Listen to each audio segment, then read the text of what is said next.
Hello everyone, subscribe my channel and don't forget to press the bell icon to get the regular notification of my new videos. Thank you.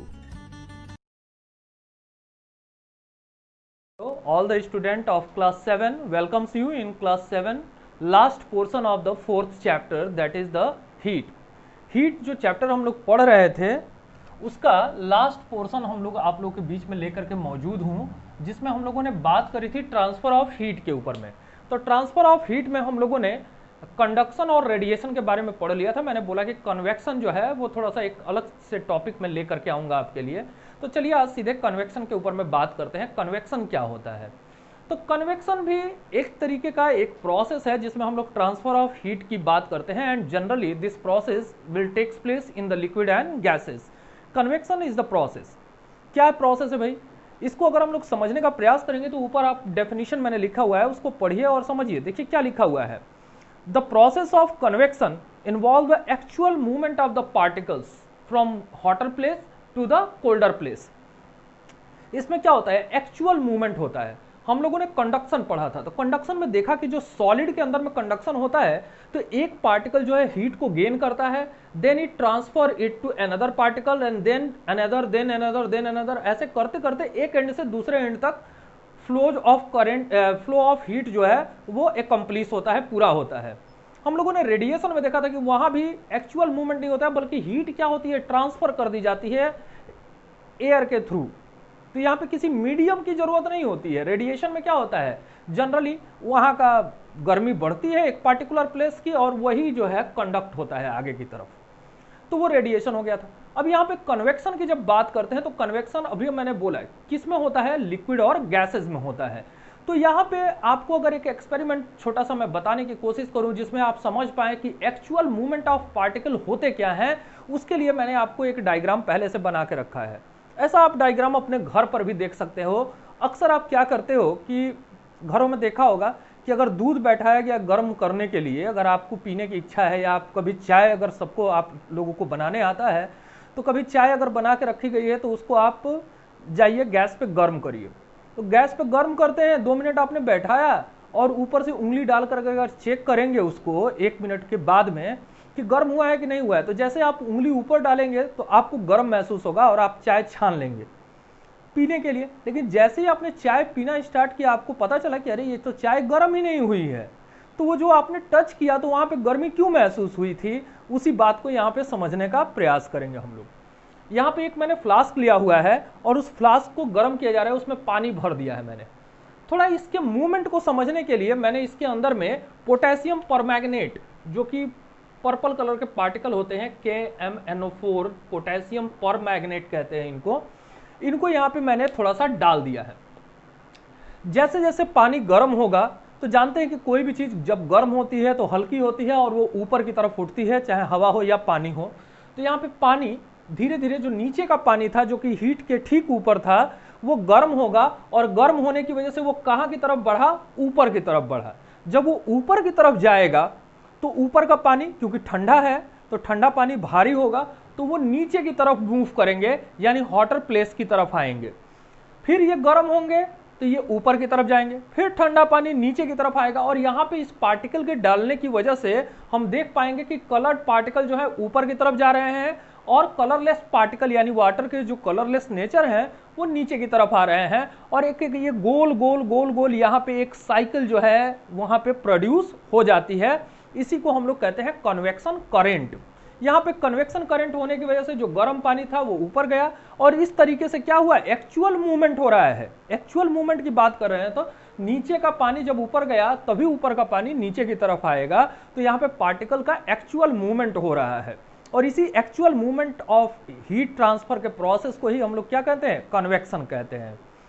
इसी process के ऊपर में हमारे घरों के अंदर में आपने देखा होगा कि अगर विंडोज बनी हुई हैं आपके घर के अंदर में, तो विंडो के ऊपर में क्या बना होता है? एक छोटा सा वेंटिलेटर बना होता है। ये आपके घरों में बनी हुई विंडोज हैं, तो विंडोज के ऊपर में क्या बना हुआ है? वेंटिलेटर बना हुआ है।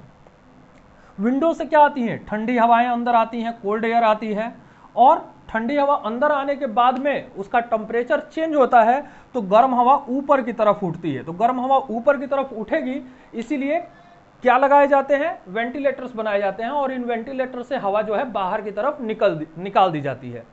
आपने देखा भी होगा कि घरों में जो एग्जॉस्ट फैंस लगाए जाते हैं वो कहाँ लगाए जाते हैं, इन्हीं वेंटिलेटर्स के ऊपर में लगाए जाते हैं, ताकि वो गर्म हवा को खींच के बाहर रखें और आपके अंदर के रूम के टेम्परेचर को मेंटेन रखें। घरों के अंदर में ठंडी के दिनों में ऐसा कहा जाता है कि जब भी रूम हीटर लगाइए तो जमीन पे रखिए, उसको ऊंचाई वाली जगह पे मत रखिए। जमीन पे रखने से क्या होगा, क्योंकि नीचे की सारी एयर जो है हीटअप होगी और ये ऊपर की तरफ जाएगी। जब ऊपर की तरफ उठेगा तो ऊपर की ठंडी हवा नीचे आएगी, वो भी हवा गर्म हो जाएगी और पूरे का पूरा रूम जो है, अगर हमने खिड़की दरवाजा वेंटिलेटर सब बंद कर दिया है तो थोड़ी ही देर में हमारा पूरा ठंडा जो रूम था वो बिल्कुल भी गर्म हो जाएगा। तो रूम हीटर भी इसी कन्वेक्शन करंट के ऊपर में काम करता है। तो ये हमारे वेंटिलेटर्स और ये रूम हीटर, तो ये हमारे वेंटिलेटर्स की बात मैंने कर दी आप लोगों के सामने में। वेंटिलेटर्स, ये रूम हीटर्स हैं, रूम हीटर्स हैं। तो ये सब किसके ऊपर में काम करते हैं, इन्हीं के ऊपर में काम करते हैं। अक्सर आपने देखा भी होगा कि घरों में जो चिमनी वगैरह बनाई जाती है, जो चिमनी लगाई जाती है, आजकल तो इलेक्ट्रिक चिमनी आ गई है, जो हीट को, जो धुआं होता है उसको खींच करके बाहर निकाल देती है, वो भी कन्वेक्शन करंट के ऊपर में ही काम करता है। ठीक है, तो ये हमारा कन्वेक्शन के ऊपर में बात किया। इसी कन्वेक्शन के ऊपर में हम लोग बात करेंगे। यहाँ पे आपको एक और डायग्राम दिखाई दे रहा है, उस डायग्राम को एक्सप्लेन करने की कोशिश करूंगा आप लोगों के लिए। थोड़ा सा इसको पढ़िएगा, आपके बुक में भी बहुत सारी चीजें लिखी हुई हैं, यहाँ पे मैं केवल एक्सप्लेन कर दे रहा हूँ। यहाँ पे आप देख रहे हो कि एक पानी का सोर्स मैंने बनाया हुआ है, उससे लगा हुआ लैंड है, घर है। यहाँ पे दिन का समय है, सन निकला हुआ है।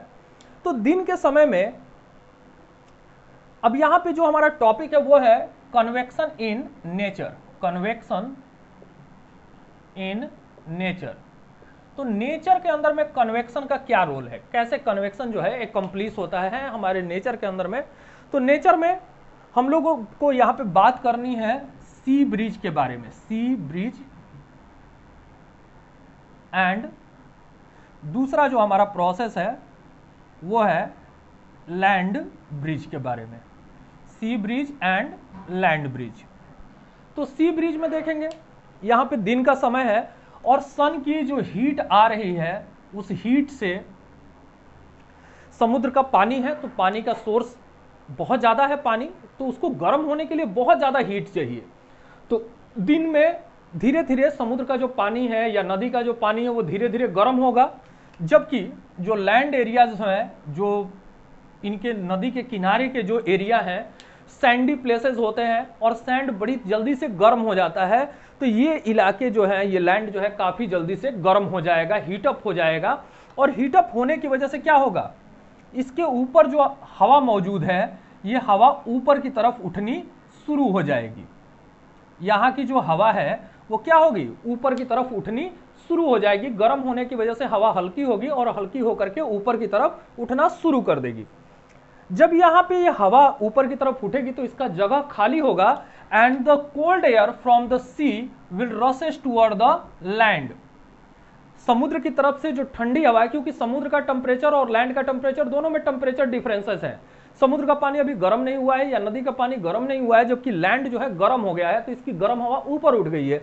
अब यहाँ पे जो जगह खाली हुआ उस की वजह से, तो उसका जगह लेने के लिए जो ठंडी ठंडी हवाएं हैं वो लगातार समुद्र से या वाटर के सोर्सेज से जमीन की तरफ चलनी शुरू होगी। तो इस प्रोसेस को हम लोग कहते हैं सी ब्रिज। क्या कहते हैं इसको, sea breeze. when wind blow from sea to land is called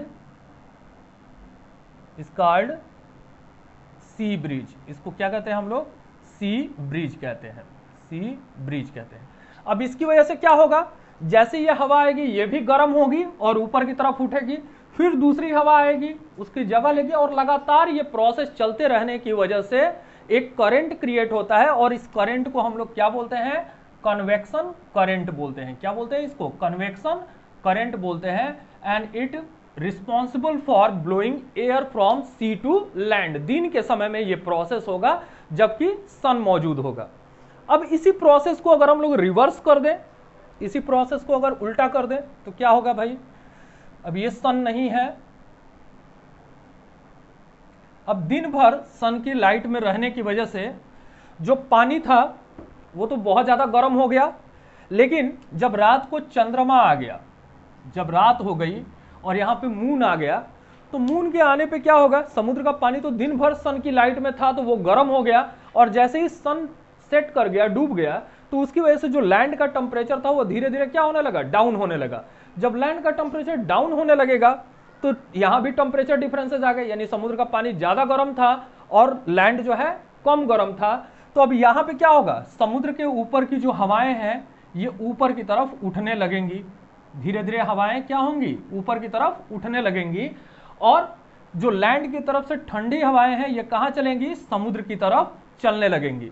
तो उनका जगह लेने के लिए लैंड की तरफ से जो ठंडी हवा चलेगी वो समुद्र के जो खाली वैकेंट एरिया है गर्म हवा की वजह से उनका जगह लेगी, फिर वो जाएगी, फिर वो गर्म होगी, ऊपर की तरफ उठेगी, फिर ये हवा इधर से जाएगी, उस गर्म हवा की जगह लेगी, और इस तरीके से एक करंट जो है डेवलप होगा जिसको हम लोग कहते हैं कन्वेक्शन करंट।